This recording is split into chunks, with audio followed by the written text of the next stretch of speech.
بسم الله والصلاة والسلام على رسول الله سيدنا محمد وعلى آله وصحبه وسلم. السلام عليكم ورحمة الله وبركاته. أولاشين سعدية اسمع علي كسو دوادا جنال كي سعدي ست صوب maanta waxaan idin wadaa saabuun oo nooc cusub ah. Saabuuntan waxaa la dhahaa cold process soap, saabuunta qabowga lagu hagaajiyay oo dab iyo waxba marin. Marka insha Allah waan guda galeynaa hadduu Ilaahay yiraahdo.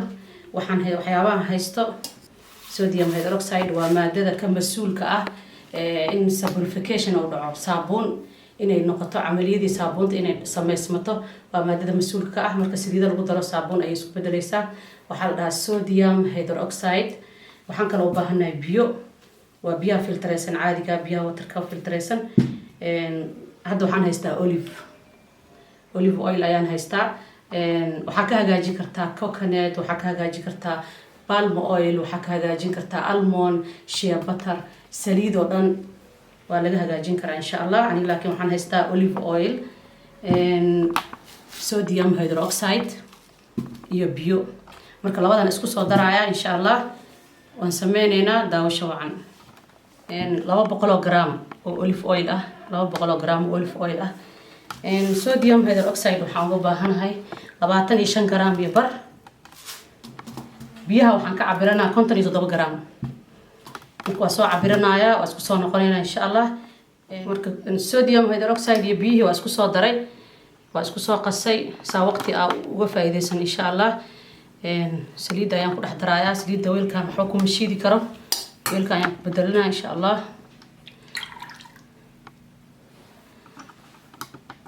maadadan sodium hydroxide waa maado aad u kulul.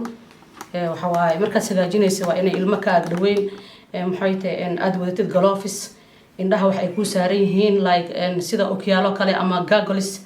marka wuxuu u baahan yahay in qofku aad u taxadiro.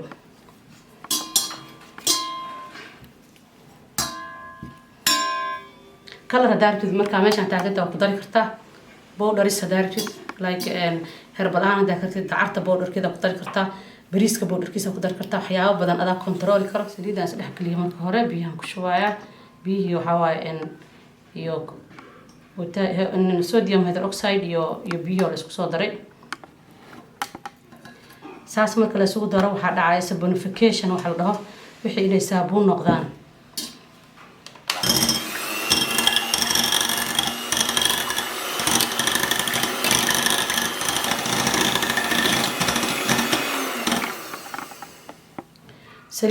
saliidaha liquidka oo dareeraha ah like oliveka, almondka, sunflowerka inay saponificationka waqti dheer ay qaadanaysaa. saliidaha fadhiyana sida coconutka, shea butterka dhaqsi ayay saabuunoobaysaa. sababtoo ah waxaa ku badan wax la dhaho stearic acid oo saponificationka soo dadejinayo. marka insha Allah waa sii shiideynaa ilaa si fiican ay saponificationka u dhaco ama ay saabuun u noqoto.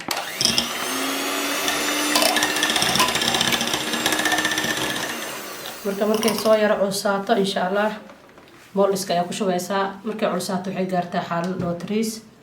waxa waaye wax ku shubaysaa moldiska diyaar waa markaas.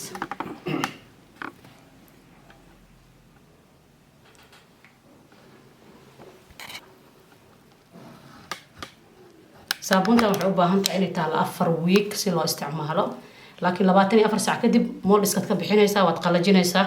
4 week meelay ku qalashay ayaad dhigaysaa. marka 24 saacadood kadib, hal maalin kadib way qalashay. soo saareyna marka waa olive oil soap. caalamka waxaa loo yaqaanaa pastel soap. pastel soap waxaa waa saliidda olive keligeed laga hagaajiyay. dadka sensitive-ka iyo beebiyaasha iyo waa isticmaalaan. marka pastel al dhahaa pastel soap. marka istama isticmaali kartaa. stamkan aniga loogadeyda waayo. stamida waa la hagaajiyaa qof. stamka waxaa waaye saabuuntaada magaceeda ama loogada kambanigaada saabuunta.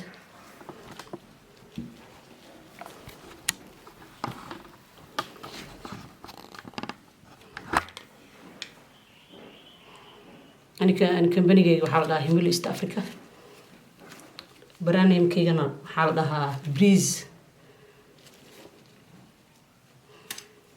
marka kaasa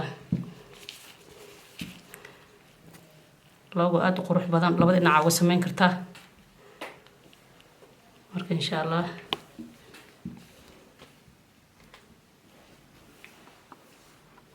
waxaan test gareynaa insha Allah leatherkeeda leather waxa laga wadaa xumbada si u shaqeynayso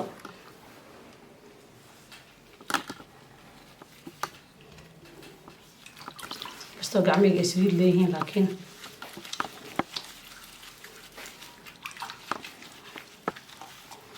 جعلنا صابون قرح بدن إنك صوب حظ صابون تان دق لوم استعماله حيوبها انتهي أفر ويك إن محيط مدبلة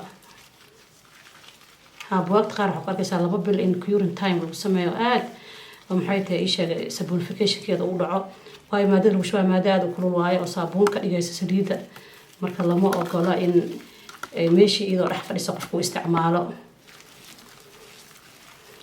waxaa laga yaabaa skinka inay dhib ugu keento laakiin sabonificationkeeda tartiib u dhaco 4 week ilaa 6 week time fiican waayo oo qofka uu ku heli karo insha Allah saabuun aad u qurux badan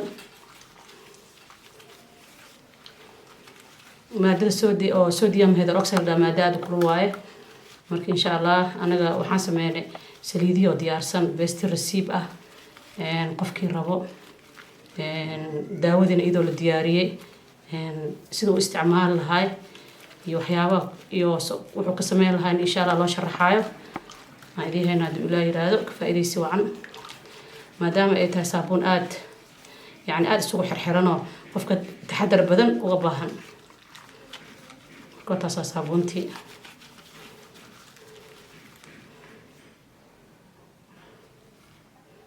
marka saliidaheena waxa waaye saliida ayaa u diyaarinay saabuunta oo qofka straight wuxuu sameynaa saliid inuu cabirto maxay tahay daawadan uu cabirto hore leh uga shubo cabirka isticmaal lahaa kiiladii inta uu ku hagaajin lahaa kulli waxay wataa warqad yar oo instruction ah marka ka shaqo qofkii oo daneynaa insha Allah inuu la soo xiriiro uu rabo saabuunada noocaan inuu sameeyo marka kaas saabuun aad u xubeynayso waaye skinka u fiican saabuunna waxa laga fiiriyaa leatherka si wax xubeynayso si wax u nadiifinayso intaas ugu muhiimsan iyo skinka inay dib u keenin marka waxaan rajeynayaa ku yurun time inay hesho marka si share gareeya asxaabtiina la wadaaga khayr ayaa idin dhaafay wassalaamu calaykum waraxmatullaahi wabarakaatuh